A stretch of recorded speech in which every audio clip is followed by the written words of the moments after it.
Good afternoon, madam people, and good evening and good morning for everybody. Kamusta kayong lahat? Andito nga pala, samahan nyo ngayon si Sisa magluluto ng banana Q.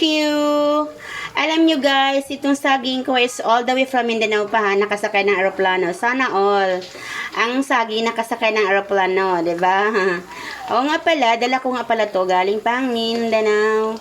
Ayan na siya. Oh, ang sarap niyan kasi ito nga pala yung ano ko, yung hinarvest ko doon kila mama. Ayan, dala-dala ko pa. Ayan siya, oh. And malalaki. Wala siyang kalburo, guys. Kaya ang sarap na ito. Papakita. Ayan lang ang pagluluto ng banana Q. Very easy lang naman ang pagluluto ng banana Q. Alam ko naman na lahat ng kababaihan, lahat ng nanay, alam nila kung paano magluto ng banana Q. Yung hindi marunong magluto ng banana Q, napaka-arte na siguro niyan. Or else, mga mayayaman na sila, di ba? Pag tayo mga mahihirap, alam natin kung paano lutuin ang banana Q. O, di ba? Kasi kasama na yan sa buhay-buhay natin. Syempre, magluluto tayo ng mga ganito para sa mga para sa pamilya natin at saka sa mahal natin sa buhay, dahil mas better na magluto ka ng sarili kaysa bibili ka. Kasi ang isang tuhog dito ng banana Q dito sa ano ngayon sa Manila, I think it's just 20 pesos per tuhog. Oh. Pero pag ikaw nang bibili, for example, bibili ka 25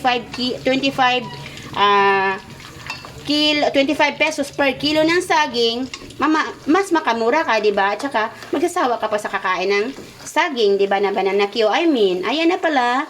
Maluluto na siya. Oh. Maluluto na si banana Q ni Sisa. Ayan lang, ginaganyan ko lang. Konti nga lang palang asukal nilagay ko. Ayan lang siya, oo, 'di ba? Matatapos na. Ang sarap na to kasi hinog sa puno. Oh, ang ganda ng saging ni Sisa. Kaya guys, kayo, instead na bibili kayo ng ganito, gumawa na lang kayo para mas makamura. Kasi sa panahon ngayon, sobrang mahal ng bilihin. Ang pagmumura, madali lang. Pero yung sa tindahan, walang mura. Yes? Yeah, I agree ba kayo sa sinasabi ko? Okay, until here, thank you for watching, and ang banana Q natin is luto na. Thank you, babush!